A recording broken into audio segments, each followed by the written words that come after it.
Hello everyone, welcome to my channel. और आज हम लोग की पॉलिटी की दूसरी क्लास है। और मैं फिर से रिपीट करता हूँ, ये क्लासेस स्पेशली बीपीएससी 4 के लिए हैं। मैंने क्वेश्चन इसमें जो फ्रेम करे हैं या जहाँ से भी मैंने इनको ढूंढा है, ये most of the question are from the previous question. मतलब जितने भी एग्ज़ाम हुए प्रीवियस जहाँ पर पॉलिटी के क्वेश्चंस आए वो सबके मिक्स मैं आपको दूंगा। ठीक है, तो मैं ये नहीं कह रहा कि सब जितने क्वेश्चन मैं दे रहा हूँ वो बीपीएससी में पूछे गए हैं, पर वो जिस भी एग्ज़ाम में पूछे गए हैं और जिस तरीके के क्वेश्चंस फ्रेम किए गए उन वही क्वेश्चन मैं आपको दे रहा हूँ। और अगर मैं फ्रेम कर रहा हूँ तो उन्हीं के बिहाफ में मैं फ्रेम कर रहा हूँ। तो आज पॉलिटी की हमारी दूसरी क्लास है और आज से हम लोग सिक्वेंशियल वे में आगे बढ़ेंगे। तो बिना टाइम वेस्ट करे हुए हम लोग आगे बढ़ते हैं। आज का पहला क्वेश्चन है कि 1773 के रेगुलेटिंग एक्ट में किए गए प्रावधानों में कौन सा कथन सही नहीं है। मतलब 1773 का रेगुलेट, अगर आपने मेरी हिस्ट्री की जो पुरानी क्लासेस में उसको देखा होगा तो मैंने उसमें आपको बताया था कि 1773 का रेगुलेटिंग एक्ट लाने के पीछे वजह क्या थी। जैसे कि 1764 में, थोड़ा सा इसको आपको याद दिला देता हूँ, जैसे 1764 में बक्सर का युद्ध हुआ था। तो 1757 का युद्ध तो अंग्रेज़ धोखे से जीत गए थे।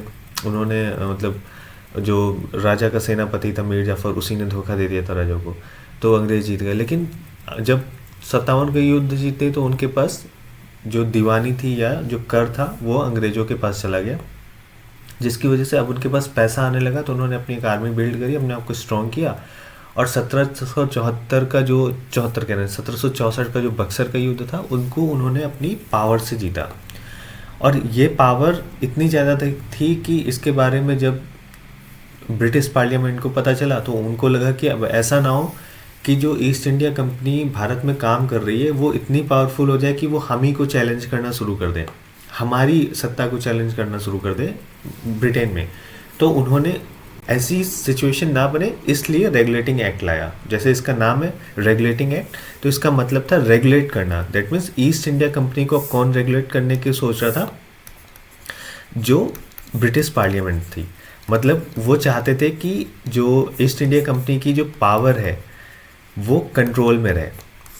ठीक है ना, इतनी कम भी ना हो कि वहाँ पे उनको मतलब भारत में उनको जो व्यापार चल रहा है, उनकी ट्रेडिंग चल रही है जिस भी तरीके से, वो कमज़ोर ना होने पाए, और इतनी स्ट्रांग भी ना हो कि वो हमें को चैलेंज कर दे। और इन्हीं की वजह से 1773 रेगुलेटिंग एक्ट ब्रिटिश पार्लियामेंट ने लाया, जिसमें कुल मिलाकर ऐसे प्रावधान थे जो कंपनी के ऊपर धीरे धीरे शिकंजा कस रहे थे। शिकंजा कसने का मेरा जो सेंस है वो ये कि वो अब धीरे धीरे, मतलब ब्रिटिश पार्लियामेंट ये भी जानती थी कि अगर हम अचानक से पूरी कंपनी को अपने कब्जे में ले लेंगे तो भी ये फिर एक तरीके से वो विरोध उत्पन्न हो सकता है।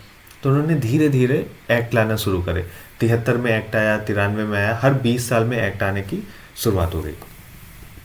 तो यहाँ से शुरू होता है कंपनी का रेगुलेशन। लेकिन रेगुलेट तो पहले से होती, लेकिन अब रेगुलेशन किसके हाथ में चला जाना था? वो था ब्रिटिश पार्लियामेंट के हाथ में।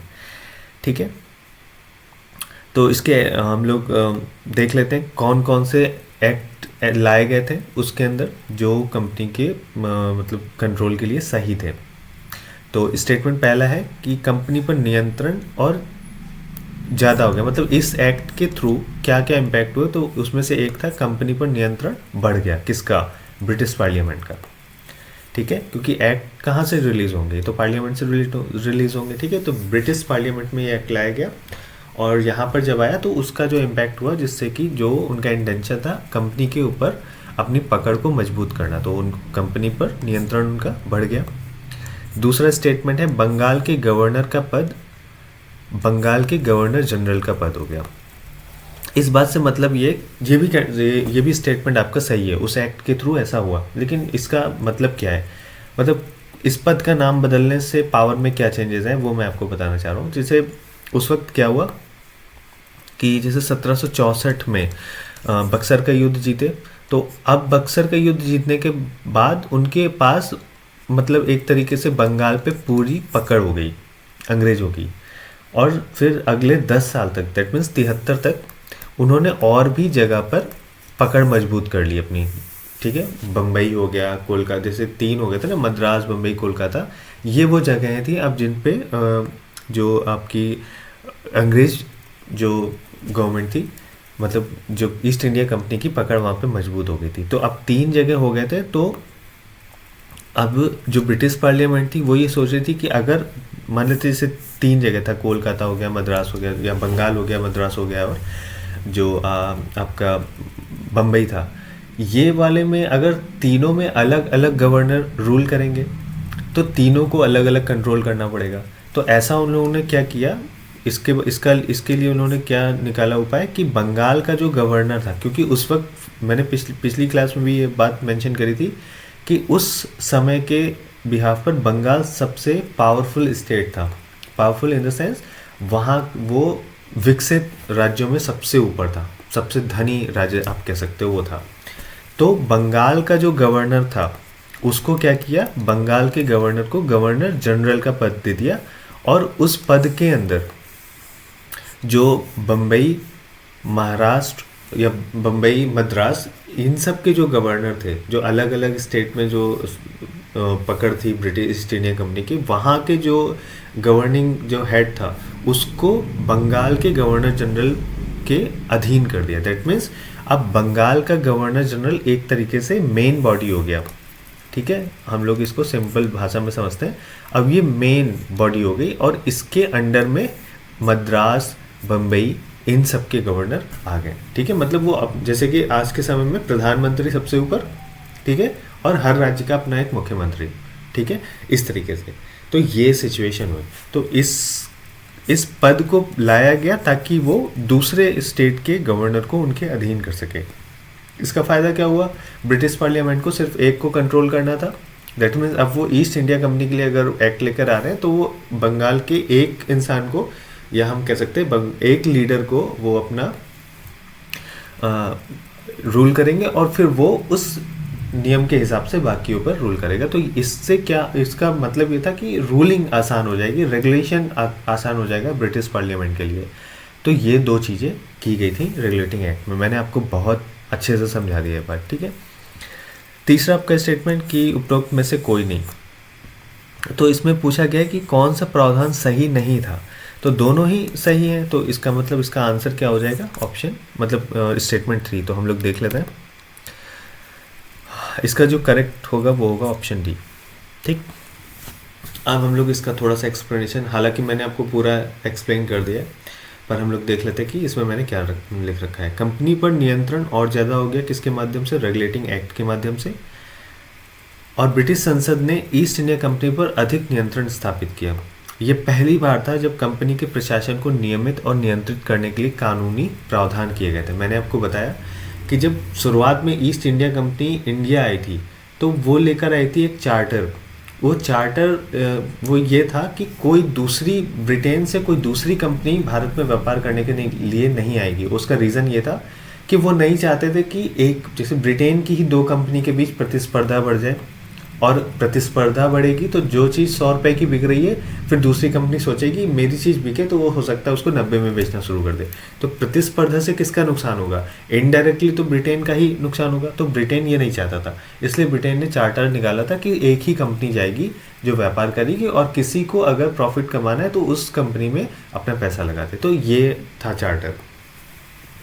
ठीक है, तो ये पहली बार था कि ब्रिटिश पार्लियामेंट ने कानूनी प्रावधान करे थे कंपनी को रेगुलेट करने के लिए, क्योंकि उनको डर था कि कंपनी इतनी पावरफुल ना आ जाए। क्योंकि बक्सर का युद्ध उन्होंने अपनी पावर पे जीता, और बक्सर के युद्ध में 3 राजा थे, तो उनको ये लगा कि कंपनी इतनी पावरफुल ना हो जाए कि हमारी ही सत्ता को, ये हमारी सत्ता के विरोध में खड़ी हो जाए। तो ये चीज़, इस चीज़ को अवॉइड करने के लिए ये कानूनी प्रावधान किए गए थे। दूसरा स्टेटमेंट, बंगाल के गवर्नर का पद अब बंगाल के गवर्नर जनरल का हो गया। इस एक्ट के तहत बंगाल के गवर्नर को गवर्नर जनरल ऑफ बंगाल का पद दिया गया। वॉरेन हेस्टिंग्स इस पद पर नियुक्त होने वाले पहले व्यक्ति थे, और इसने बंगाल को कंपनी के मुख्य प्रशासनिक केंद्र के रूप में स्थापित किया। देखो, आपको ये चीज़ याद करनी पड़ेगी कि क्योंकि इस तरीके के क्वेश्चन बन जाते हैं, और ये तो फैक्ट है तो इसमें समझाने का कोई वो नहीं है। तो आपको याद रखना पड़ेगा कि किस ईयर से किस ईयर तक कौन सा गवर्नर जनरल रहा। आपको सारे नहीं याद करने 1947 तक, आपको याद करना है 1757, ठीक है, से लेकर आपको याद रखना है ये, एटलीस्ट आपको याद रखना है 1911-12 के आसपास, ठीक है, यहाँ तक की इम्पॉर्टेंट है। उसके बाद का आप याद रख लेते हैं, आपके लिए एडवांटेज है। लेकिन जो जितना मैंने नोटिस किया है कि क्वेश्चन ज़्यादातर इसी बीच की टाइमलाइन से गवर्नर से पूछे जाते हैं कि इस टाइमलाइन में कौन गवर्नर था। मतलब कोई इंसिडेंट दे देंगे और पूछेंगे ये इंसिडेंट किस गवर्नर के कार्यकाल में हुआ। तो यहाँ पर ये वॉरेन हेस्टिंग्स सही है, क्योंकि वॉरेन हेस्टिंग्स का कार्यकाल जो था वो 1772 से 1785 तक था, ठीक है। और 1773 में आपका रेगुलेटिंग एक्ट आया था। तो वो एज अ बंगाल का गवर्नर अगर पूछा जाए तो वो 1772 से 73 तक रहे, और बंगाल का गवर्नर जनरल का पद उन्होंने 1773 से 1785 तक, मतलब 1785 तक जब तक हो रहे तब तक वो बंगाल के गवर्नर जनरल के पद पर बने रहे, ठीक है। तो ये क्वेश्चन हमारा यहाँ पर खत्म होता है। अब हम लोग मूव करते हैं नेक्स्ट क्वेश्चन पे। अगला क्वेश्चन है, निम्नलिखित में से किस अधिनियम के द्वारा कार्यपालिका एवं न्यायपालिका के बीच शक्तियों के पृथक्करण की दिशा में बड़ा कदम उठाया गया। मतलब कौन सा ऐसा अधिनियम था जिस अधिनियम में इस तरीके की चीजें हुई जहां पे शक्तियों का पृथक्करण किया गया। Pitt's India act 1781। देखिए मैं आपको थोड़ा सा टाइमलाइन का बता देता हूँ। वैसे तो जितने भी रेगुलेटिंग एक्ट या जिस अधिनियम आए थे वो 20-20 साल के अंतर पे आ रहे थे। जैसे 73 में आया, 93 में आया, 13 में आया, 33 में आया, 53 में आया।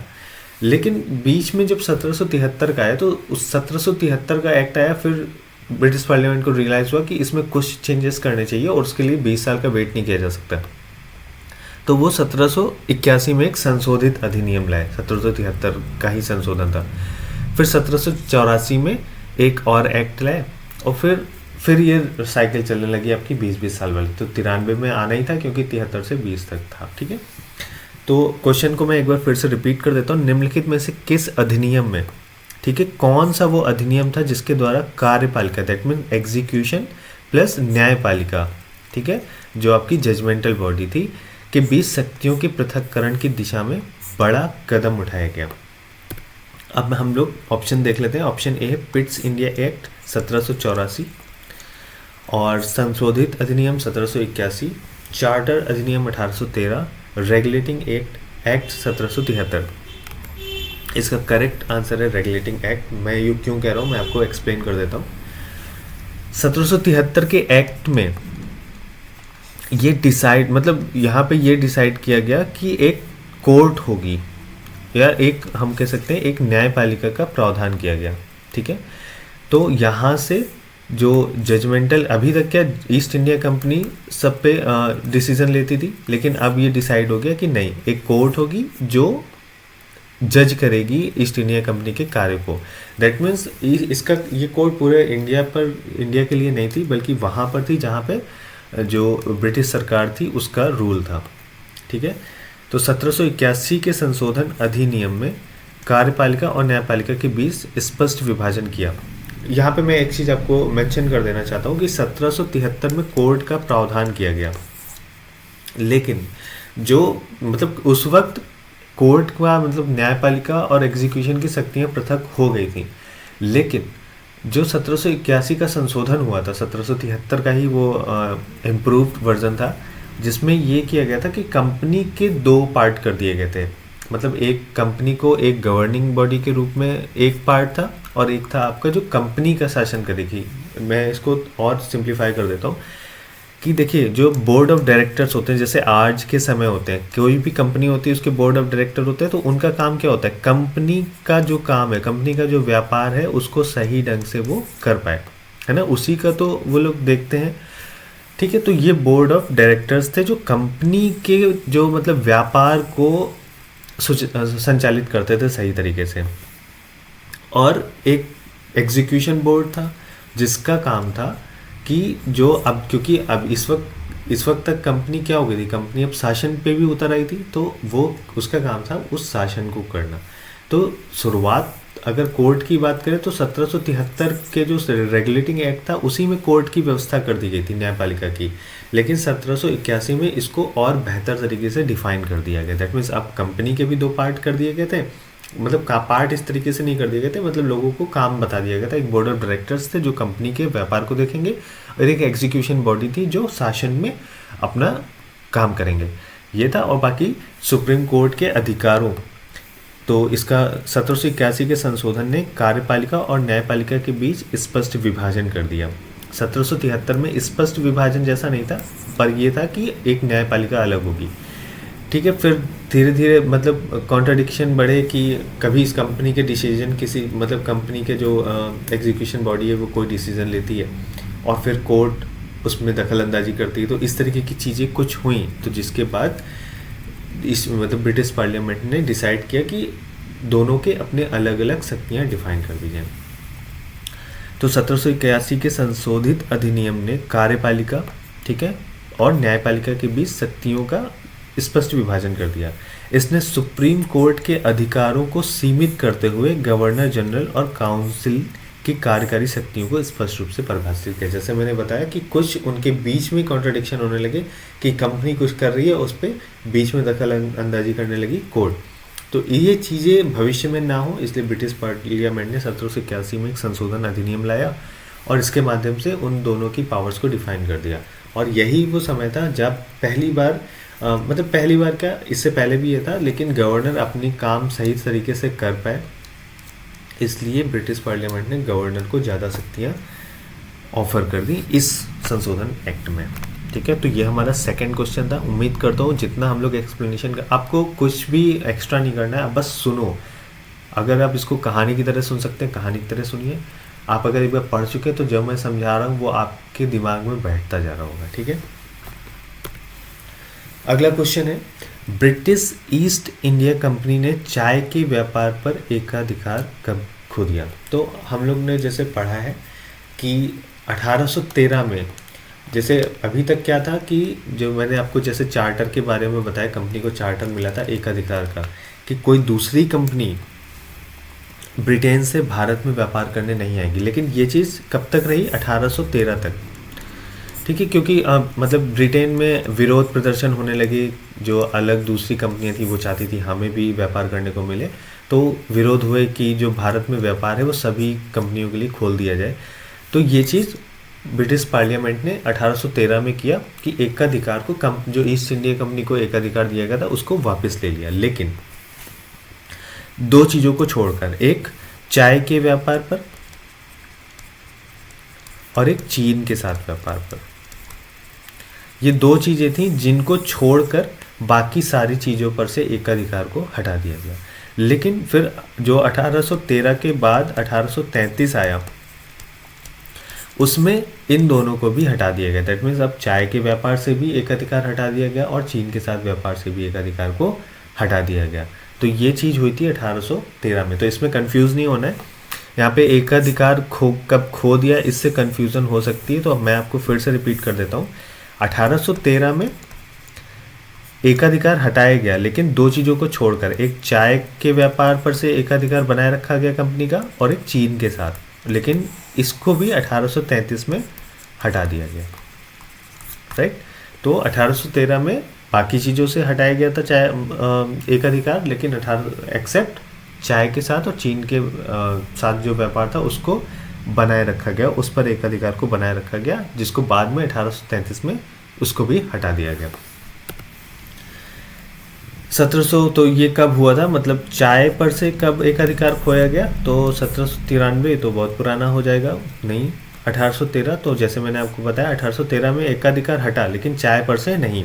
1839 में कोई चार्टर ही नहीं आया। 1815 का चार्टर में, ये भी आपका ऑप्शन गलत है। हमारे हिसाब से यहाँ पे ऑप्शन 1833 होना चाहिए था, ठीक है, 39 की जगह। तो ये आपका करेक्ट आंसर हो जाएगा। 1813 के चार्टर अधिनियम के तहत ब्रिटिश ईस्ट इंडिया कंपनी ने भारत में व्यापार पर अपना एकाधिकार खो दिया। बिल्कुल सही बात है। हालांकि चाय और चीन के साथ व्यापार पर एकाधिकार जारी रहा। इस अधिनियम ने भारत में व्यापार के लिए अन्य ब्रिटिश व्यापारियों को अनुमति दी, जिससे कंपनी का एकाधिकार का अंत हुआ। तो यहाँ पर जो हमारा क्वेश्चन था वो ये था कि चाय पर एकाधिकार कब खो दिया। तो यहाँ पर ऑप्शन 1833 नहीं था, यहाँ पर 39 था। तो मेरे हिसाब से ये 1833 होना चाहिए यहाँ पर, ठीक है, क्योंकि 1813 तक, जैसे कि इसमें लिखा भी है, 1813 में जो एकाधिकार खोया उसमें चाय और चीन के साथ व्यापार पे एकाधिकार जारी रहा था, लेकिन 1833 में इस चीज़ को भी हटा दिया गया। तो आपका यहाँ पर जो करेक्ट आंसर है वो 1833 है। यहाँ पर ये मिस्टेकनली हो गया, ऑल्दो आपका ये जो एक्सप्लेनेशन है ये पूरी तरीके से सही है, ठीक है। तो आंसर आपका 1833 हो जाएगा, ऑल्दो ये आपके ऑप्शंस में नहीं था। तो मैंने आपको एटलीस्ट एक्सप्लेन कर दिया कि क्या सही है, ठीक है। तो आप इसको याद रखिएगा। फिर कि किस अधिनियम में पहली बार गवर्नर जनरल की कार्यकारी परिषद में अतिरिक्त गैर सरकारी सदस्यों का प्रवेश किया गया। मतलब ये वो स्थिति थी कि ये 1861 में हुआ था एक्चुअली में। तो यहाँ पे हुआ क्या कि जब 1857 का जो विद्रोह हुआ था, राइट, उसके बाद कंपनी को तो बंद कर दिया गया था, ठीक है, और जो ब्रिटिश पार्लियामेंट थी उसने डायरेक्ट मतलब शासन करना शुरू कर दिया था भारत पर। तो धीरे धीरे कंपनी को अब इस चीज़ को इंश्योर करना था कि जो विरोध 1857 में हुआ, ठीक है, वो कैसे, कंपनी ने ये चीज़ असेस किया कि इसकी वजह क्या थी। तो इनको समझ में आया कंपनी को कि इसकी वजह ये है कि हम जो नियम बना रहे हैं, हम जो कानून बना रहे हैं, उनमें हम उन चीज़ों को अवॉइड कर रहे हैं जो यहाँ की जनता एक्सपेक्ट करती है। जैसे उदाहरण के लिए 1813 का जो चार्टर आया था उसमें मतलब 1813 के चार्टर में कंपनी ने कहा कि किसी भी तरीके का धर्म के आधार पे कुछ नहीं होगा। मतलब अब देखिए, हमको उस टाइमलाइन के हिसाब से सोचना पड़ेगा ना, ठीक है। आज से 200 साल पहले की, लगभग 200 साल से ज़्यादा के पहले की बात है। तो आप सोचिए उस वक्त ये चीज़ें कितनी हावी होंगी, जो आपकी रूढ़िवादिता जिसको आप बोलते हैं, स्टीरियोटाइप्स। तो उस हिसाब से कंपनी ने क्या किया कि वहाँ पर उन्होंने इक्वलिटी लाने की सोची, ठीक है। जो सच्चाई है वो मैं बता रहा हूँ। मैं यहाँ पे आप ये मत सोचना कि मैं कंपनी की बड़ाई कर रहा हूँ, मैं जो उस वक्त हुआ मैं उसकी बात कर रहा हूँ। तो कंपनी, और उसका रीज़न, मतलब वो इक्वलिटी लाने की उन्होंने कोशिश करी, इसका रीज़न ये नहीं था कि वो हमारे भला करना चाहते थे, ये बिल्कुल भी नहीं था। इसका रीज़न था ताकि वो जो, जैसे अगर इक्वलिटी आएगी तो उनकी, मतलब उनका वो वेस्ट की कल्चर की तरफ ज़्यादा तेज़ी से बढ़ेंगे, और अगर वो वेस्ट की कल्चर की तरफ ज़्यादा तेज़ी से बढ़ेंगे तो वेस्ट में जो भी चीज़ें हैं उनको अपनाएंगे तो कंपनी का व्यापार बढ़ने लगेगा। तो इस इंटेंशन से वो ये सब कर रहे थे। तो वो इक्वलिटी चाहते थे, और इक्वलिटी में उन्होंने कुछ चीज़ें बदली, और उस बदलते वक्त ऐसा करते वक्त उन्होंने ध्यान नहीं दिया कि उनका जो मान्यता है, जो भारतीय लोगों की मान्यता है, उस पर ठेस पहुंच रही है। बहुत लोग उस वक्त ऐसे थे जो इस चीज़ को नहीं आने देना चाहते थे समाज में, इक्वलिटी जैसी चीज़ों को, सभी को बराबर इक्वल ट्रीट किया जाए। ये चीज़ें उस वक्त के हिसाब से बहुत ही न्यू थी, और लोग इतनी आसानी से उसको चेंज नहीं कर पा रहे थे। तो इस चीज़ ने क्या किया, कन्फ्लिक्ट लाया सोसाइटी में, इंडियन सोसाइटी में, और धीरे धीरे ये चीज़ें बढ़ना शुरू हुई। और उसका रिजल्ट, मतलब ये कलेक्टिव एक रिस्पांस था। तो उसमें से एक रिस्पांस ये भी था, ठीक है, जिसकी वजह से 1857 का विरोध भड़का या विद्रोह हुआ, ठीक है। मैं रिपीट कर रहा हूँ, केवल ये रीज़न नहीं था, वन ऑफ द रीजंस ये था, ठीक है।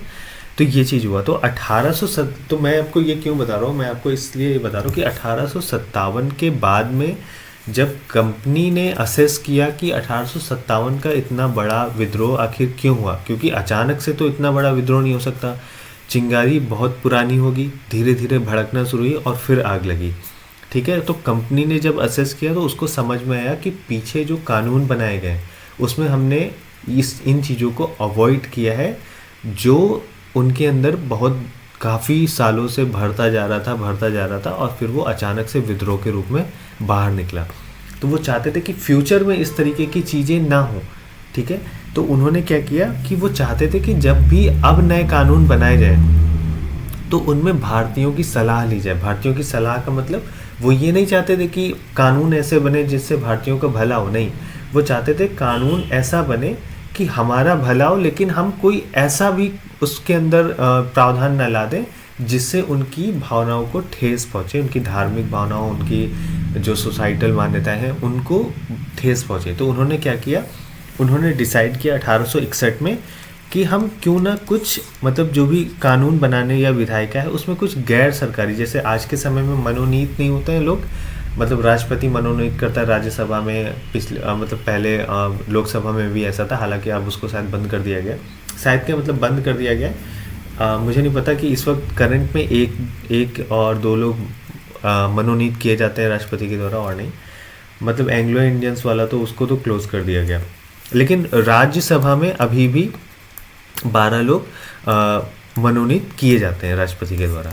तो इसी तरीके से आप इस कंसेप्ट को उठा के 1861 के हिसाब से देख सकते हैं। तो वहाँ पर मनोनीत जैसी चीज़ें को लाया गया कि जो आपका गवर्नर होगा वो अपनी कार्यकारी परिषद में कुछ गैर सरकारी सदस्यों को मनोनीत करेगा।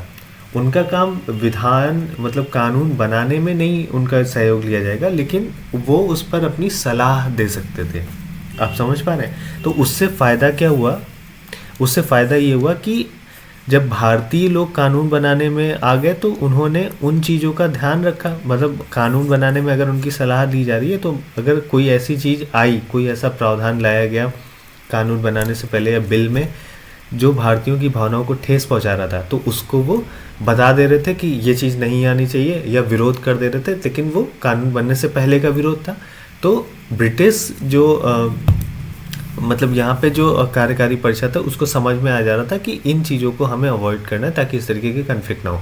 तो उस रीज़न से इन गैर सरकारी सदस्यों को कार्यकारी परिषद में लाया गया था। समझ में आया मैं क्या कह रहा हूँ? तो ये काम कब हुआ? 1861 में हुआ।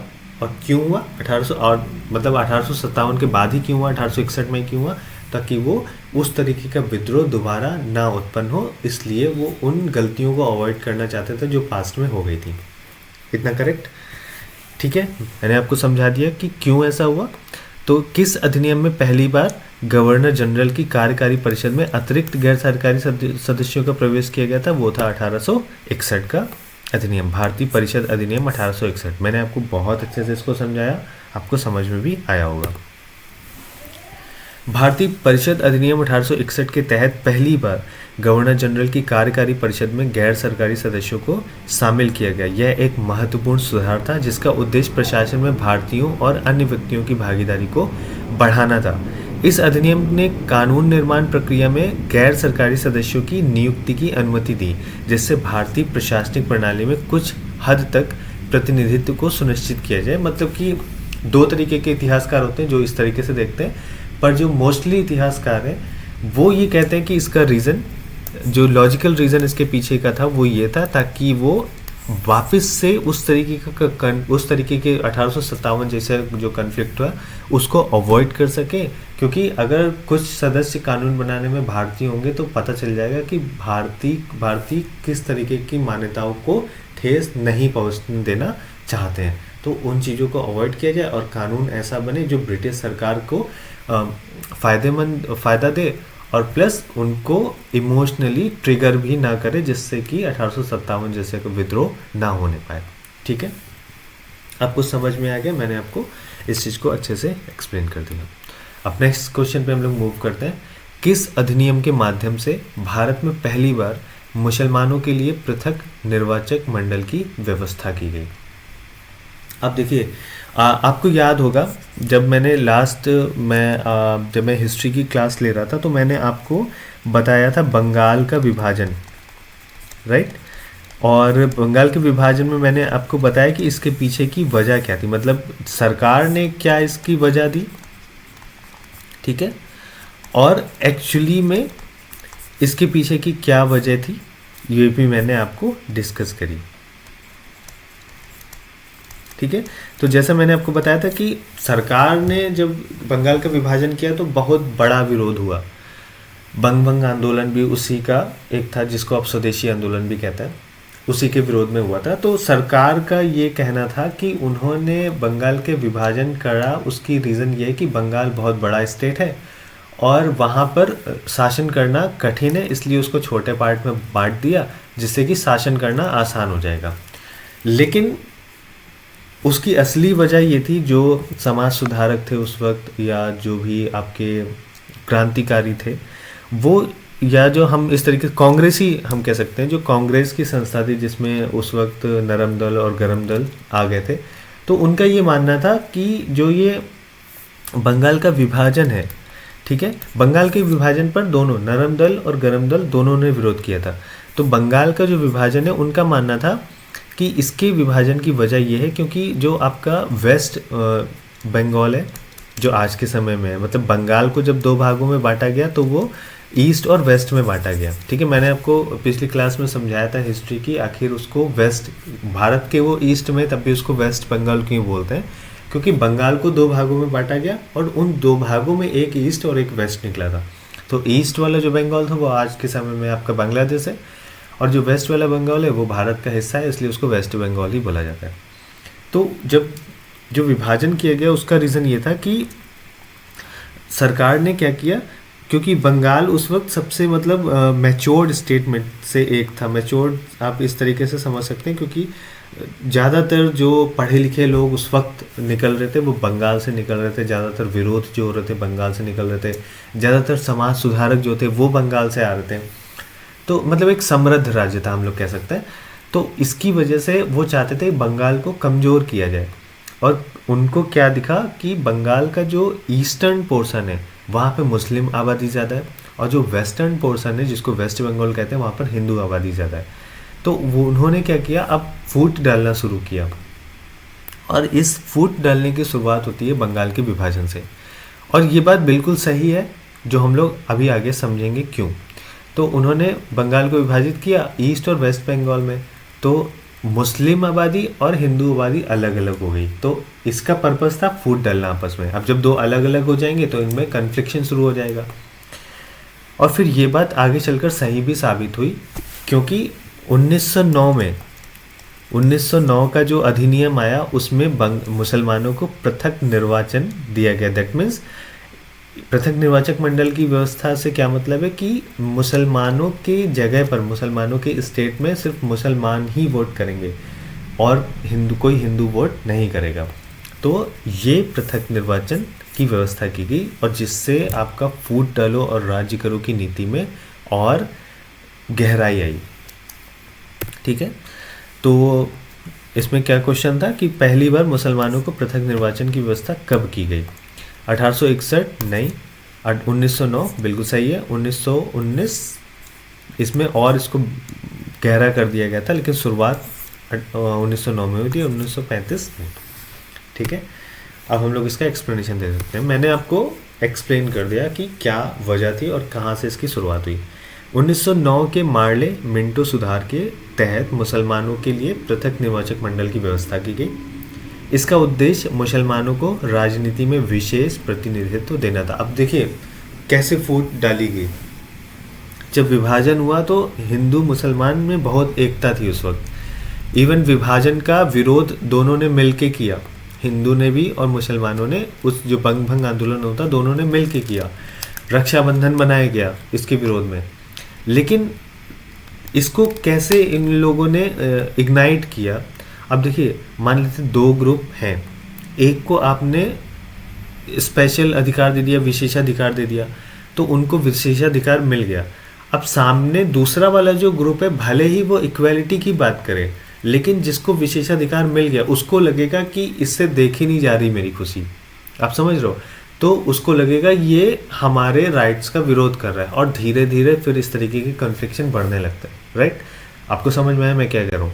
मान लेते हैं दो इक्वल लोग हैं, ठीक है। एक गवर्निंग बॉडी है, गवर्निंग बॉडी ने किसी एक को ज़्यादा पावर दे दी, तो दूसरा वाला ये नहीं कह रहा है कि मुझे भी पावर दो, दूसरा वाला कह रहा है कि हम इक्वल हैं तो हमें इक्वल ही रहने दो, उसकी जो तुमने एक्स्ट्रा पावर दी वो वापस ले लो। लेकिन जिसको पावर मिल गई एक बार, वो वापस देगा, खुद से दे दे बात अलग है, लेकिन अगर सामने वाला ये कह रहा है कि उसकी पावर ले लो, तो उसको लगेगा कि ये मेरे अधिकारों के अगेंस्ट में आ रहा है, और वहाँ से फिर कन्फ्लिक्शन शुरू हो जाते हैं। और यही चीज़ यहाँ पर हुई 1909 में, क्योंकि जब उनको अलग से दिया गया, मतलब पृथक निर्वाचक मंडल दिया गया, तो हिंदुओं ने, या हम कह सकते हैं कि जो कांग्रेस है उसने इसका विरोध किया, और इस विरोध की वजह से जो मुस्लिम और हिंदू मुस्लिम में जो दूरी थी वो बढ़ना शुरू हो गई, और धीरे धीरे फिर वो बढ़ते बढ़ते यहीं से इस चीज़ की शुरुआत होती है, और बढ़ते बढ़ते वो इतनी ज़्यादा हो गई कि 1947 में फिर विभाजन पर ये ख़त्म हुई। तो 1909 के मार्ले मिंटो सुधार, देखो मार्ले और मिंटो यहाँ पर 1857 के बाद सचिव एक आ गया था। सचिव का काम था कि भारत में जो वायसराय है, हम इसको अलग चैप्टर में एक्सप्लेन कर देंगे, अभी के लिए आप इतना समझ लो कि 57 के बाद बहुत सारे चेंजेस आए, क्योंकि ईस्ट इंडिया कंपनी को हटा दिया गया था। अब वो सिर्फ व्यापार करती थी, और मतलब जो ब्रिटिश पार्लियामेंट थी वहाँ वो अब डायरेक्ट शासन करने लगी थी भारत में। तो जो आपका गवर्नर जनरल था, भारत का गवर्नर जनरल, उसको अब वायसराय बोला जाने लगा था, और वायसराय की देख रेख या वायसराय पे कंट्रोल के लिए ब्रिटिश पार्लियामेंट में एक सचिव रखा गया था। तो वो मार्ले यहाँ पर वो सचिव है, ठीक है, और मिंटो उस वक्त का वायसराय है, ठीक है। आप इसको याद करने के लिए, आपको वैसे याद नहीं करना है, आपको बस इस तरीके से याद रखना है, जो पहले वाला जो व्यक्ति है वो ऊंचे पद वाला है, दूसरा वाला व्यक्ति उससे नीचे पद का है। तो मार्ले पहले लिखा है तो ये सचिव है, और मिंटो तुम्हारा वायसराय है, ठीक है।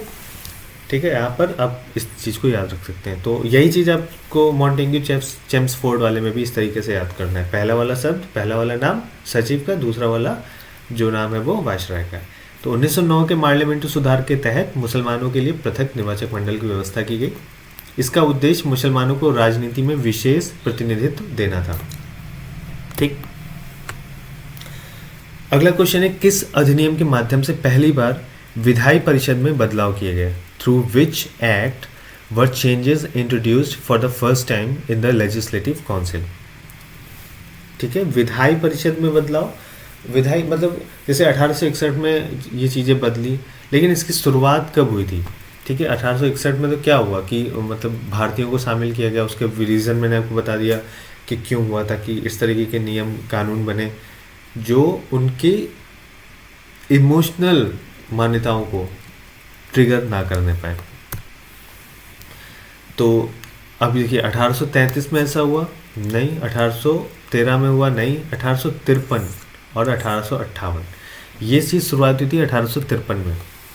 1833 के चार्टर अधिनियम के तहत ब्रिटिश ईस्ट इंडिया कंपनी के प्रशासनिक ढांचे में महत्वपूर्ण परिवर्तन किए गए। इस अधिनियम ने कंपनी के वाणिज्यिक कार्यों को समाप्त कर दिया और इसे केवल प्रशासनिक कार्यों तक सीमित कर दिया। इसके साथ ही विधायी परिषद लेजिस्लेटिव काउंसिल में विस्तार किया गया और इसे स्थायी बना दिया गया।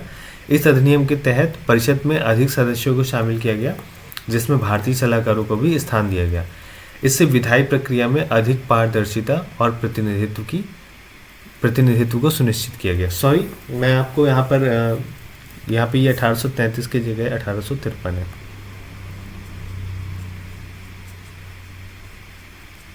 ठीक है, तो ये मतलब सेम चीज़ थी कि अभी इस वक्त जो 1853 का जब अधिनियम आया, जो कि हर 20 साल में आता था, तो 1853 के अधिनियम जब लाया गया तो ये नहीं बताया गया कि अगले कितने सालों तक कंपनी अपना शासन बनाए रख सकती है। तो यहाँ पर ये चीज़ क्लियर हो गई थी कि अब कंपनी का जो काल है वो अनिश्चित है। अनिश्चित का मतलब अब कंपनी से कभी भी शासन, मतलब ऐसा भी हो सकता है कि लंबे समय तक वो शासन करे, और हो सकता है बीच में ही उसको हटा दिया गया। तो इसकी शुरुआत 1853 से ही हो गई थी, और 1857 का जब विरोध हुआ तो ये चीज़ स्पष्ट हो गई कि कंपनी अब शासन का कार्य नहीं करेगी। ब्रिटिश ईस्ट इंडिया कंपनी ने अपने हाथों में इसको डायरेक्टली ले लिया। ठीक है, फिर अगला क्वेश्चन है, किस अधिनियम के अंतर्गत भारतीय विधान परिषद को बजट पर बहस करने की शक्ति दी गई? अब देखो, यहाँ से मैं आगे बढ़ने से पहले आपको 1861 से कनेक्ट करता हूँ। 1861 में क्या हुआ कि कुछ गैर सरकारी सदस्यों को ऐड किया गया जो भारतीय थे, और उसका रीज़न मैंने आपको बताया कि ताकि ऐसे कानून बने जिससे ब्रिटिश सरकार का मोटिव कंप्लीट हो, जो कि काम था ज़्यादा से ज़्यादा भारत को लूटना, प्लस ऐसे कानून में कुछ ऐसे प्रावधान ना बन जाएं जिसकी वजह से भारतीय ट्रिगर्ड हो जाएं और वो फिर से एक 1857 जैसा विद्रोह उत्पन्न कर दें। तो इसलिए इसकी शुरुआत 1861 में हुई। लेकिन एक बार 1861 में जब भारतीयों को शामिल कर लिया गया, तो भारतीयों में ये एक होप जगी कि अब हम अपनी पकड़ को और मजबूत बनाएं। तो उन्होंने 1861 के बाद पार्लियामेंट में और ज़्यादा पकड़ बनाने के लिए इस पे और ज़्यादा प्रतिनिधित्व की मांग करना शुरू किया। अब देखिए, ये वो समय था जब जो आपकी कांग्रेस थी वो बनने की राह पर चल चुकी थी। ठीक है, ये वो समय था जब समाज सुधारक एक्टिव हो गए थे, बहुत सारे समाज सुधारक एक्टिव हो गए थे। तो अब देखिए, यहाँ पर मैं आपको एक अलग थ्योरी पे कनेक्ट कर रहा हूँ थोड़ी देर के लिए, आप उस पर चलिए। 1885 में क्या हुआ, कांग्रेस की स्थापना हुई। ठीक है, लेकिन कांग्रेस की स्थापना जब हुई तो जो भारत में जो समाज सुधारक थे, प्लस जो आपके नरम दल गरम दल वाले नेता थे, मतलब उस वक्त ये डिफाइन नहीं हुआ था, लेकिन उस वक्त जो आपके लाला लाजपत राय जी थे, उन्होंने ये बोला कि ये जो कांग्रेस बन रही है, मतलब उस वक्त बनी नहीं थी, मैं कांग्रेस के बनने के बाद की आपको ये बात बता रहा हूँ, जब कांग्रेस बन गई, ताकि मैं पीछे से कनेक्ट कर पाऊँ आपको। तो उन्होंने एक थ्योरी दी थी, सेफ्टी वॉल्व की थ्योरी, और उनका कहना ये था कि जो जैसे, क्योंकि कांग्रेस जब बनी उसको बनाने वाला व्यक्ति कौन था, A.O. ह्यूम, जो कि भारत का नहीं था, जो कि एक भारतीय नहीं था। और उस वक्त जो वायसराय था डफरिन, लॉर्ड डफरिन, तो उस वक्त वायसराय जो लॉर्ड डफरिन था और A.O. ह्यूम था, ये बहुत अच्छे दोस्त थे, और कांग्रेस की स्थापना के पीछे A.O. ह्यूम का बहुत बड़ा हाथ था। ठीक है, आप बस सुनिए, मैं आपको कनेक्ट करूंगा पीछे से, अभी के लिए आप सुनिए ये बाद में क्या हुआ कांग्रेस के बनने के बाद में। तो जो लाला लाजपत राय थे, उन्होंने कहा कि कांग्रेस के बनने की वजह ये है कि जो A.O. ह्यूम है वो अंग्रेज़ों का आदमी है। ठीक है, और वो इसलिए उन्होंने कांग्रेस की स्थापना करी है ताकि जो भी कोई भी विरोध हो, देखो जब कांग्रेस की स्थापना की शुरुआत चल रही थी, देखिए 1857 के बाद में, तो ऐसा कहा जाता है कि 1857 के बाद में कांग्रेस की स्थापना करने के पीछे जो मोटिव था, मतलब A.O. ह्यूम ने करी थी, आपको ये चीज़ तो अभी क्लियर है। ठीक है, अब मैं आपको कुछ ऐसा बताता हूँ जो आपको शायद ना पता हो। A.O. ह्यूम जो लॉर्ड डफरिन था उसका बहुत नज़दीकी दोस्त था। तो और लेकिन A.O. ह्यूम एक ऐसा व्यक्ति भी था जो जिसने मतलब दूसरी जो कंट्रीज थी वहाँ पे हेल्प करी थी कोलोनिज्म से लड़ने में। ठीक है, तो A.O. ह्यूम नज़दीकी था किसका, डफरिन का। तो जो मतलब उस वक्त क्या था ये नहीं पता, लेकिन जब इतिहासकार इसको देखते हैं तो वो किस तरीके से देखते हैं वो मैं आपको बताना चाह रहा हूँ, आपको पर्सपेक्टिव पता होनी चाहिए। तो 1857 के बाद जब 1885 में कांग्रेस की स्थापना हुई, तो ऐसा कहा जाता है कि वो स्थापना इसलिए हुई कि जैसे कि 1857 के बाद कोई भी विरोध उत्पन्न होता है, क्योंकि भारत के किसी भी पार्ट से विरोध उत्पन्न हो सकता था। तो A.O. ह्यूम का जो कहना था इसको स्थापना करने से पहले कि एक ऐसी संस्था होनी चाहिए, और इस बात पे मतलब कांग्रेस के लोग भी सहमत हुए थे, स्पेशली जो बुजुर्ग थे। तो उन्होंने कहा कि एक ऐसी संस्था होनी चाहिए जो भारत के जो नागरिक हैं उनकी बात को ब्रिटिश सरकार को पहुंचाने के लिए एकता पे काम करे। एकता में मतलब ऑल इंडिया लेवल पे काम करे, क्योंकि वो उन्होंने क्या किया, कहा कि जैसे छोटे छोटे विद्रोह होते हैं या छोटी छोटी जो मांग उठती हैं, तो बहुत सारी ऐसी विद्रोह हैं या मांग हैं जो एक छोटी जगह से उठते हैं और उठ के वहीं पर ख़त्म हो जाते हैं, और ये आवाज़ ब्रिटिश सरकार तक पहुंचती ही नहीं है। ठीक है, तो इस चीज़ को अवॉइड करने के लिए क्या उन्होंने सजेस्ट किया कि एक ऐसी संस्था होनी चाहिए पूरे भारतीय मतलब ऑल इंडिया लेवल पर, जो किसी भी विरोध को या किसी भी मांग को, हम कह सकते हैं सही भाषा में, ब्रिटिश सरकार तक पहुंचाए। ठीक है, इसलिए एक ऐसी संस्था की ज़रूरत पड़ी जो ऑल इंडिया लेवल पे काम करे, और वो थी कांग्रेस। ठीक है, तो ये वो पहला मोटिव था जो कांग्रेस की स्थापना के लिए सामने आया। लेकिन जब कांग्रेस की स्थापना हो गई तो जो लाला लाजपत राय जी थे, उन्होंने कहा कि देखिए, बात क्या है मुझे नहीं पता, लेकिन आखिर ए.ओ. ह्यूम जो कि डफरिन के इतने नज़दीक हैं, वो क्यों चाहते हैं कांग्रेस की स्थापना हो। तो इस पर उन्होंने जब चिंतन किया इस चीज़ को, फिर उन्होंने एक सेफ्टी वॉल्व थ्योरी के माध्यम से समझाने की कोशिश करी अपनी किताब में। उन्होंने एक किताब लिखी थी, मुझे अभी एग्जैक्ट उसका नाम नहीं याद है। उसमें उन्होंने बताया कि जो कांग्रेस की स्थापना है वो एक्चुअली में एक सेफ्टी वॉल्व के रूप में की गई है। दैट मीन्स अगर भारतीयों में कोई मांग उठती है या कोई कानून ब्रिटिश सरकार बनाती है जिसके अगेंस्ट में विरोध होता है, तो वो अब क्या स्थिति हो गई थी कि वो विरोध अब कांग्रेस के लोग मिलकर उठाएंगे। और कांग्रेस में ऊंचे ऊंचे ओहदे वाले लोग थे जो ब्रिटिश सरकार, जिसमें कुछ ऐसे भी थे जो ब्रिटिश सरकार का समर्थन भी करते थे।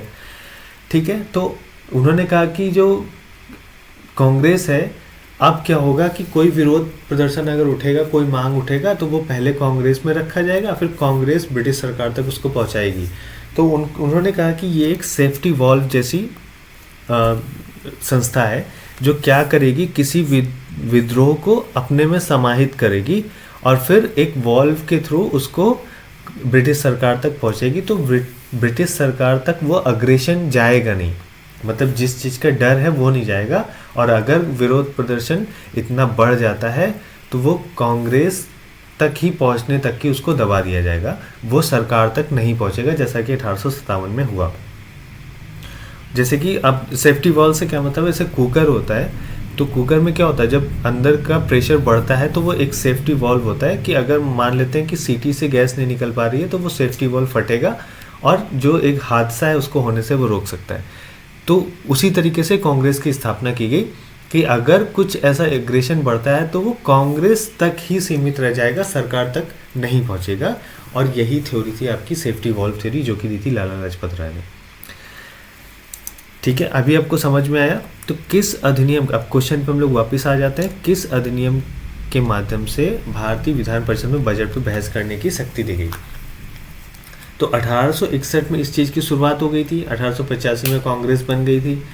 लेकिन अब कांग्रेस में जैसे मैंने बताया कि कुछ लोग ऐसे थे जो ब्रिटिश सरकार का समर्थन करते थे।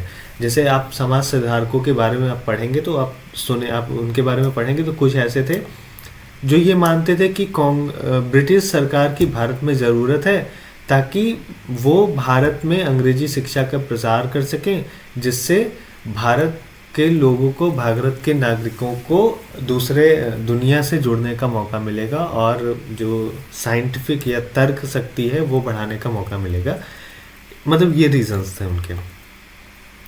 तो लेकिन और कांग्रेस में कुछ ऐसे भी लोग थे जो चाहते थे कि जो भारत की विधायिका है उसमें भारतीयों की भागीदारी बढ़े, और इस पर मांग तेजी से शुरू हो गई। तो 1892 का जो अधिनियम आया उसमें क्या किया गया कि अब जो भारतीय थे उनको मौका दिया गया कि वो बजट पर अब अपनी सलाह दे सकते थे। ठीक है, मतलब बजट पर बहस कर सकते थे। ठीक है, तो ये बात 1892 में शुरू हुई।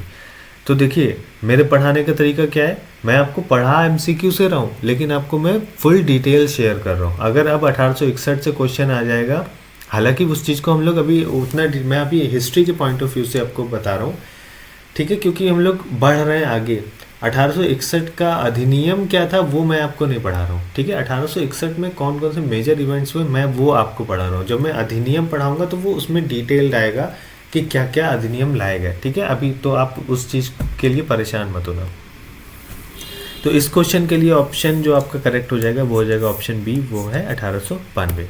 इसका एक्सप्लेनेशन देख लेते हैं।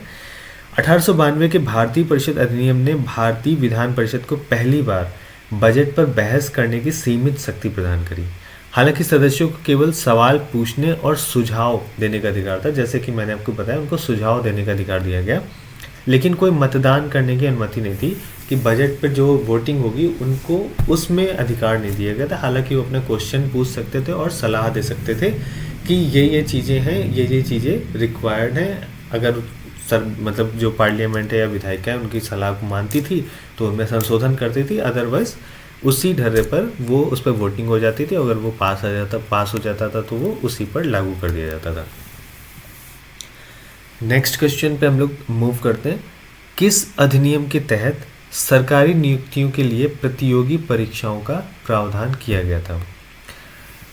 तो यस, मुझे उनका नाम याद आ गया, लॉर्ड मैकॉले थे 1833 में जिनको लाया गया था। ठीक है, उन्होंने बहुत सारे चेंजेस करे और वो चेंजेस यहाँ तक कि प्रेजेंट तक लागू थे, अब पिछले साल उनको बदला गया है। किस अधिनियम के तहत सरकारी नियुक्तियों के लिए प्रतियोगी परीक्षाओं का प्रावधान किया गया? 1813 का चार्टर अधिनियम, 1833 का चार्टर अधिनियम, 1853 का चार्टर अधिनियम, 1858 का चार्टर अधिनियम। यहाँ पे कंफ्यूजन हो जाती होगी कैंडिडेट्स को 1833 और 1853 में। देखिए 33 का दौर वो था जब ये बात हुई कि प्रतियोगी परीक्षाएं होंगी। 1853 का वो दौर है जब ये बात शुरू हुई कि भारत में प्रतियोगी परीक्षाएं होंगी। ठीक है, इसमें हम लोग डिफ्रेंशिएट कर लेते हैं। पहले हम लोग इसका एक्सप्लेनेशन देख लेते हैं। 1853 के चार्टर अधिनियम में पहली बार सरकारी सेवाओं में भर्ती के लिए प्रतियोगी परीक्षाओं का प्रावधान किया गया। इसने ईस्ट इंडिया कंपनी के कर्मचारियों की नियुक्ति की पारंपरिक प्रणाली को समाप्त किया और योग्यता आधारित चयन प्रक्रिया की शुरुआत करी। ठीक है, 1833 में इस चीज़ को मतलब लाया गया, लेकिन वो लागू नहीं हो पाया विरोध प्रदर्शन की वजह से। तो इसका जो करेक्ट आंसर 1853 है। फिर से मैं रिपीट करता हूँ, 1833 में इस चीज़ की मांग उठी कि क्यों ना जो प्रतियोगी परीक्षाएं हैं उनको, मतलब जो भी जो कर्मचारी हैं, जो या हम ऐसे कह सकते हैं जो सिविल सर्वेंट हैं, उनको प्रतियोगी परीक्षाओं के माध्यम से किया जाए। लेकिन इसका विरोध प्रदर्शन हुआ। विरोध प्रदर्शन में ये बात बोली गई कि अगर हम भारतीयों को मौका देंगे उसी लेवल पर तो हम अपनी पकड़ को मजबूत मतलब कमज़ोर कर सकते हैं। तो उस वक्त इस चीज़ को अवॉइड किया गया, लेकिन 1853 में फिर इस चीज़ को लागू कर दिया गया कि अब चाहे वो भारतीय हो और चाहे वो ब्रिटिश हो, दोनों को प्रतियोगी परीक्षाओं के माध्यम से चयनित किया जाएगा। तो नेक्स्ट क्वेश्चन है, भारतीय विधायिका पहली बार द्विसदनी कब बनाई गई? तो इसका करेक्ट आंसर है 1919। 1919 के भारतीय परिषद अधिनियम मॉन्टेग्यू चेम्सफोर्ड जिसको बोलते हैं ने भारतीय विधायिका में पहली बार द्विसदनी व्यवस्था का प्रावधान किया। इसके तहत केंद्रीय विधायकों को दो सदन में बांटा गया, एक केंद्रीय विधानसभा और काउंसिल ऑफ स्टेट्स, और सुधार विधायिका को अधिक प्रतिनिधित्व और संगठित बनाने का काम किया गया। मैं इसमें थोड़ा सा कंफ्यूज हूँ कि मुझे जहाँ तक मुझे याद आ रहा है कि ये शायद 1935 में हुआ था, तो मैं थोड़ा सा कंफ्यूज हूँ। आप इसको देख लीजिएगा। हालांकि ये 1919 और 1935 था। आई थिंक जो ये एक्चुअली में 1919 में, हाँ ये 1919 ही था। ठीक है, बिल्कुल करेक्ट है। 1919 में एक चीज़ और हुई थी कि जो गवर्नर के जो शक्तियाँ हैं, ठीक है, मतलब कि इसको हम आरक्षित और हस्तांतरित शक्तियाँ भी कहते हैं। ठीक है, इनमें भी डिफ्रेंशिएशन कर दिया गया था। दैट मीन्स शक्तियों के पृथक्करण की भी बात हुई थी, और ये स्टेट लेवल पे हुआ था। मतलब राज्यों में क्या हुआ था कि शक्तियों को दो भागों में बांट दिया गया था, एक था आरक्षित शक्तियाँ और थी हस्तांतरित शक्तियाँ। तो जिसमें क्या होता था कि जो आरक्षित थी शक्तियाँ उनको गवर्नर के लिए आरक्षित रखा गया था, जिन पर गवर्नर डिसीजन लेता था अपने परिषद की सलाह के हिसाब से। ठीक है, और एक था हस्तांतरित जिसमें जो मेंबर सेलेक्ट होके आते थे, जो निर्वाचित होके आते थे, उनके वोटिंग के हिसाब से उस पर गवर्नर डिसीजन लेता था। तो ये था आरक्षित और हस्तांतरित वाली शक्तियाँ। ठीक है, तो शक्तियों का पृथक्करण भी 1919 के जो भारतीय परिषद अधिनियम जिसको मॉन्टेग्यू चेम्सफोर्ड कहते हैं में भी हुआ था। ठीक है, अगला क्वेश्चन है 1935 के भारत शासन अधिनियम के द्वारा स्थापित संघ में अवशिष्ट शक्तियां किसको दी गई थी। अवशिष्ट शक्तियां यहाँ पर क्या है कि अभी क्या हुआ था कि जैसे 1919 में शक्तियों का पृथक्करण हुआ, ठीक है, लेकिन ये पृथक्करण उतना स्पष्ट नहीं था। जैसे मैंने आपको बताया ना अभी कि उसमें आरक्षित और हस्तांतरित शक्तियाँ अलग अलग कर दी गई थी। इसको 1935 में केंद्र लेवल पे डिफाइन किया गया। मतलब कि अब क्या किया गया, इसको और बेहतर तरीके से पृथक्करण किया गया। एक थी राज्य, एक थी संघ राज्य सूची, जैसे आज के समय में होता है, एक थी संघ सूची, और कुछ ऐसे विषय थे, मतलब राज्य सूची में वो विषय जैसे आज के आप प्रेजेंट का चीज़ देख सकते हो, तो राज्य सूची में वो विषय आते थे जो राज्य से संबंधित थे, जिस पर राज्य कानून बनाता था। संघ सूची में वो विषय आते थे जो संघ से संबंधित थे और जिस पे संघ कानून बना सकता था।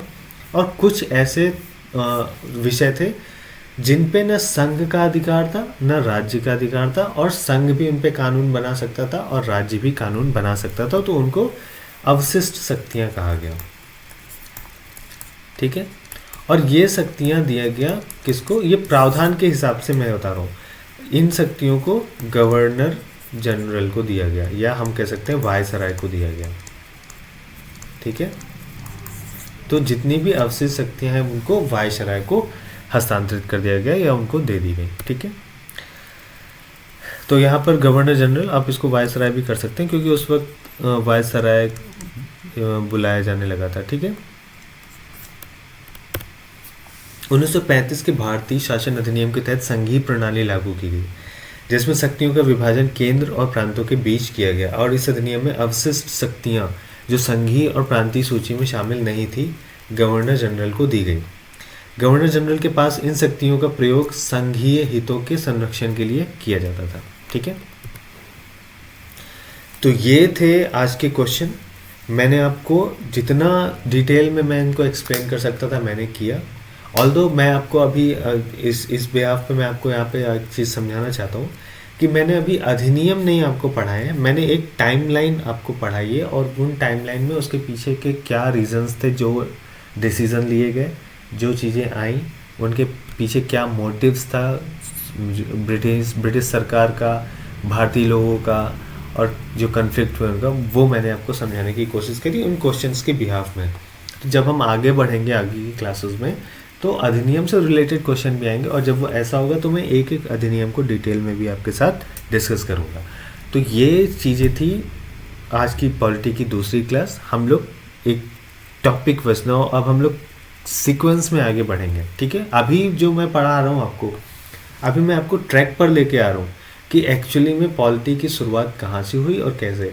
मैं आपको यहाँ पे थोड़ा सा आपको बताना चाहता हूँ कि जब हमारा जो कॉन्स्टिट्यूशन बन के तैयार हुआ है ना, उसकी शुरुआत 1773 से हो गई थी। जो आपका रेगुलेटिंग एक्ट है तब से हो गई थी। ठीक है, तब से लेकर 1773 से 1947 तक जितनी भी चीज़ें हुई हैं सबसे कुछ ना कुछ ऑब्जर्व किया गया है, और उसको फिर एक सही तरीके से अमेंड करके भारत की ज़रूरतों के हिसाब से सुधार कर हमारे संविधान में शामिल किया गया है। तो इसलिए ये पूरा आपको पीछे से पढ़ना ज़रूरी होता है, और इसीलिए मैं आपको एक सीक्वेंस में चीज़ें पढ़ा रहा हूँ। अभी मैं अगर आपको राष्ट्रपति पढ़ाना शुरू कर दूँ तो आप जैसे समझ रहे होंगे ना, अवशिष्ट शक्तियाँ क्या होती हैं, संघ सूची क्या होती है, इनकी शुरुआत कब हो गई थी, कैसे कैसे शासन आगे बढ़ा। मैंने आपको कई रेफरेंसेस दिए कहीं कहीं पर कि जो आज का जैसे सिस्टम है जहाँ पे राष्ट्रपति और प्रधानमंत्री के पद की हमने बात करी, कैसे दोनों में अंतर है। तो इन चीज़ों की शुरुआत बहुत पहले हो गई थी, और इसलिए उस टाइमलाइन को समझना ज़रूरी है ताकि आप आज के जो प्रेजेंट कॉन्स्टिट्यूशन है उसको समझ पाएँ और उसको समझने के स्थिति में आ पाएँ, और उसके लिए आपको पूरा इतिहास पता होना चाहिए कि इसकी शुरुआत कैसे कैसे हुई। तो उम्मीद करता हूँ आपको ये कोई क्लास अच्छी लगी होगी। अगर जो चीज़ें आज हमने पढ़ी इनसे रिलेटेड अगर कोई क्वेश्चन आता है तो आप उनके आंसर करने में सक्षम होंगे। कोई भी आपको दिक्कत है आप वापस से क्लास को उस चीज़ को रिपीट करके देखिए, फिर भी अगर समझ नहीं आता है आप मुझे कमेंट करिए, मैं उस चीज़ को नेक्स्ट क्लास में अलग से एक्सप्लेन कर दूँगा। ठीक है, तो मिलते हैं नेक्स्ट वीडियो में, तब तक के लिए थैंक यू।